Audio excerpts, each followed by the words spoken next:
directly, and they are going to meet in Dhaka on 7th of this month. So we are doing our best to resolve.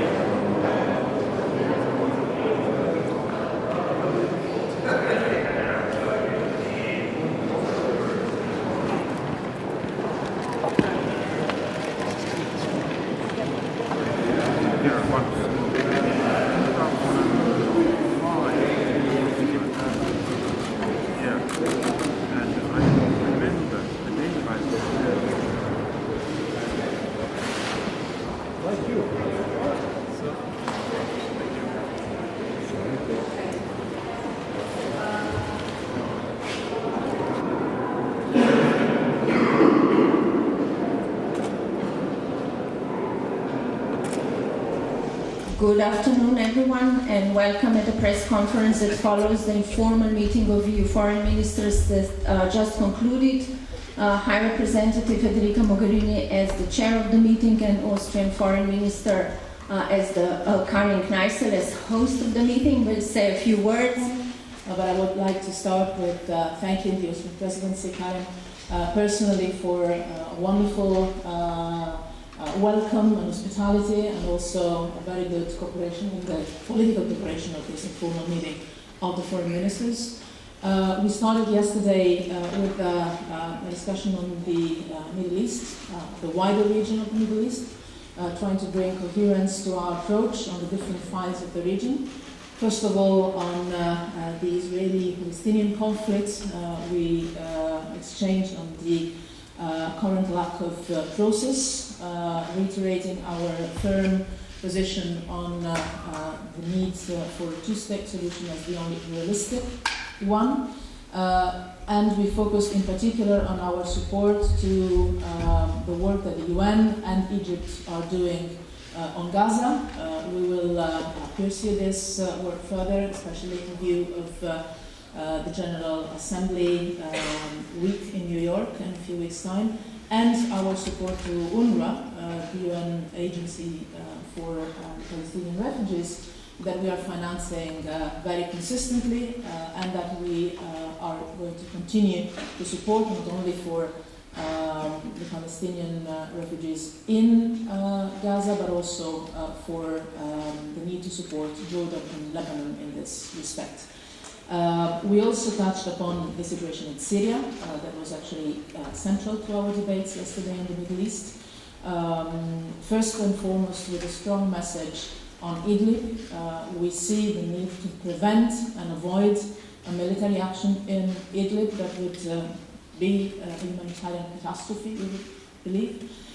We also discussed ways in which we can increase even more our humanitarian assistance for Syrians, including inside Syria, still keeping a very clear position on the fact that European Union money for reconstruction in Syria will only come once a political process will be firmly underway under UN auspices. We will have a ministerial meeting in New York at the margins of the General Assembly on Syria, and we will work also together with the Austrian presidency to prepare it well, that we facilitate to reach a legally binding agreement.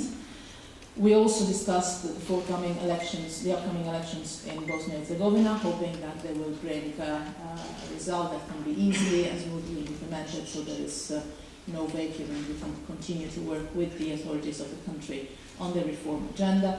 And obviously, we also touched upon the upcoming referendum in the former Yugoslav Republic of Macedonia, that has our full support, as we have expressed our full support to the agreement that was reached by Skopje and Athens on the 17th of June on the name issue, historic agreement that has all our support. We also discussed two issues that were not on the agenda, still with the 28 foreign ministers. One is the situation in Venezuela, where we decided to step up our diplomatic engagement together with the countries in the region to try and encourage the relaunchment of a dialogue. Our Operation Sophia to continue to operate with full predictability and a smooth and practical way to move forward.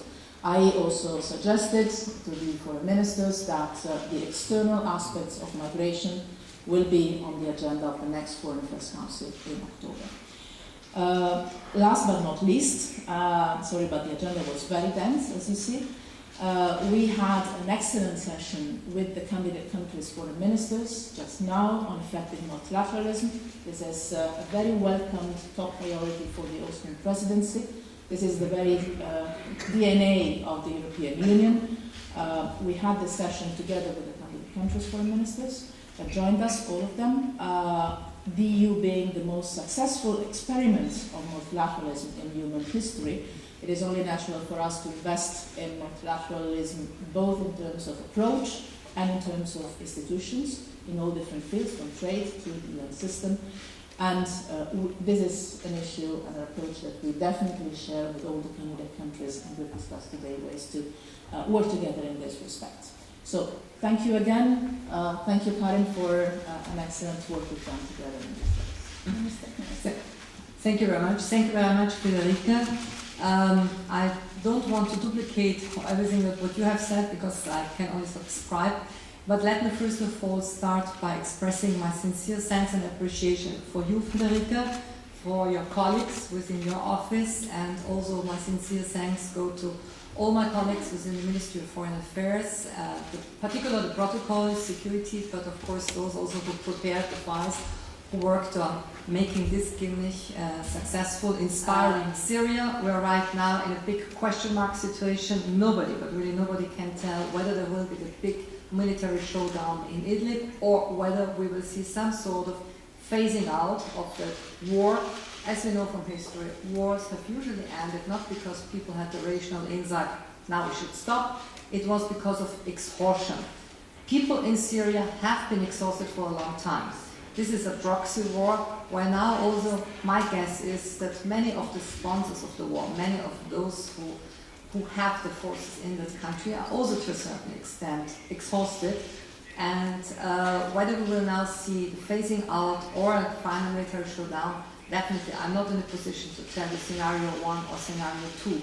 But that's what we know. We inside the European Union, we are very much affected by what is going on in Syria for various reasons, and it's not only about migration, there are many other factors to it, but we will continue to focus on Syria, and as Federica has pointed out, a meeting at the margins of the General Assembly will be organized. You will get the details in due time, but also within our capacity as chair, we will do our utmost to shape certain events and not just sit by and look, because it's all about also accompanying and shaping certain trends that are here.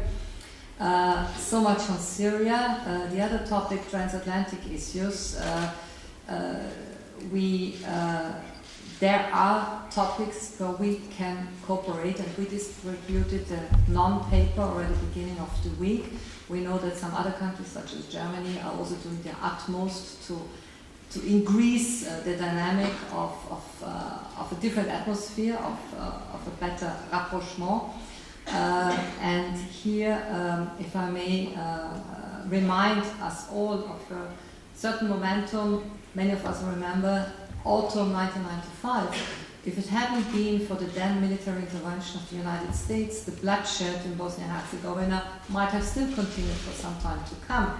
And it was also because of the war in the former Yugoslavia, the breaking apart of the Federal Republic of Yugoslavia, with the then paralysis of European decision-making. It was in those years that the fundamentals of what we call today common foreign and security policy were somehow formed.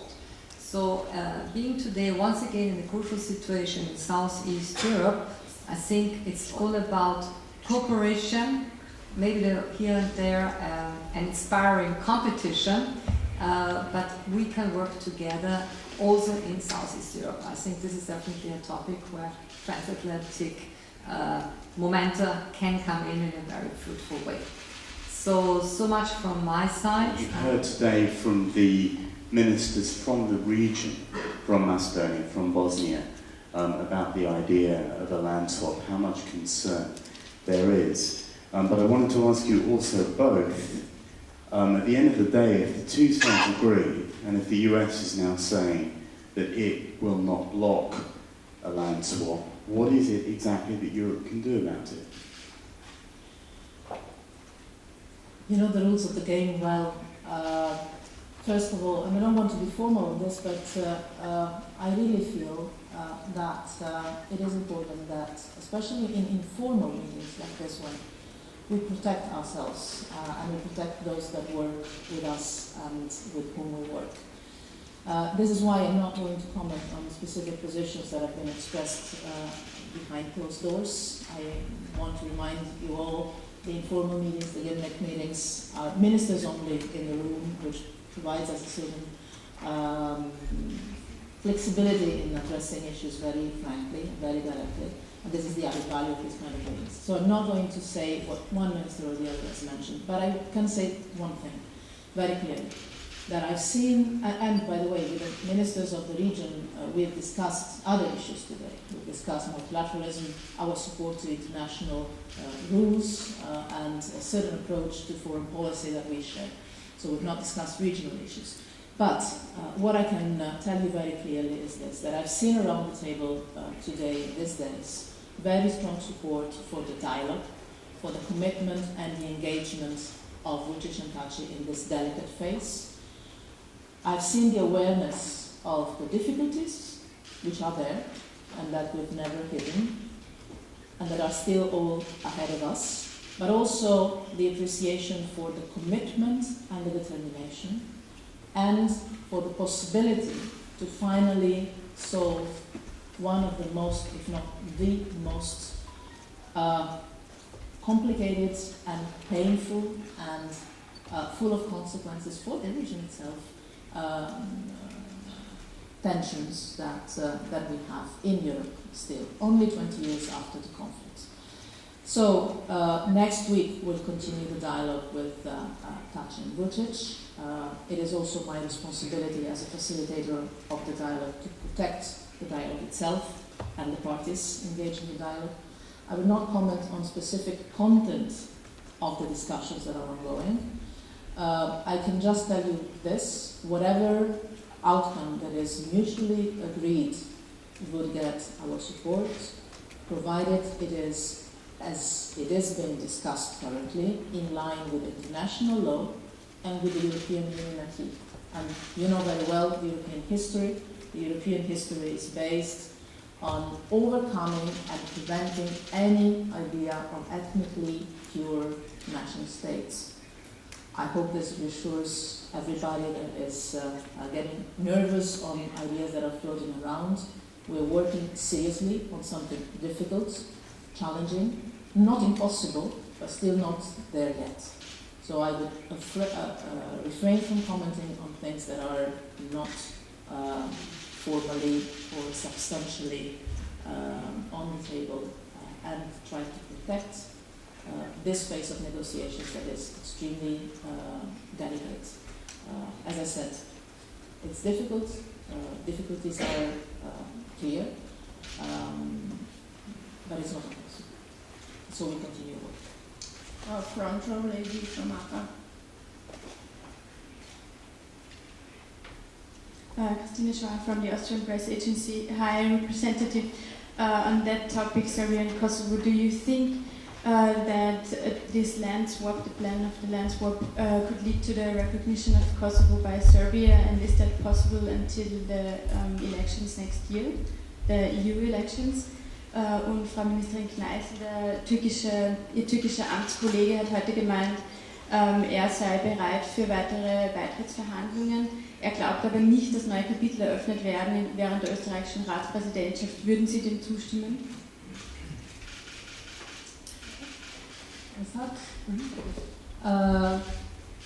What the agreement we are working on is an agreement that would be legally binding and would solve all outstanding issues. And I believe this answers your part of the question, first part of the question. The second thing is that, yes, I believe that we're all committed to finalize negotiations in the coming months before the end of the mandate of this commission.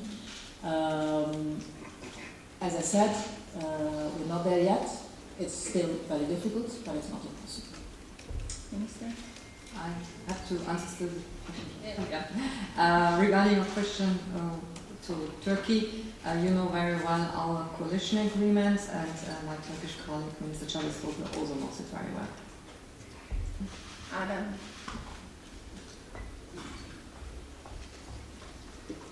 Hi, Adam Fleming from the BBC, and predictably it's about Brexit. There are 6 hours of talks between the Brits and Michel Barnier in Brussels today. How worried are you that they're only making incremental progress, tiny steps? And how good a dancer is Jeremy Hunt? The second question is for you, Alex.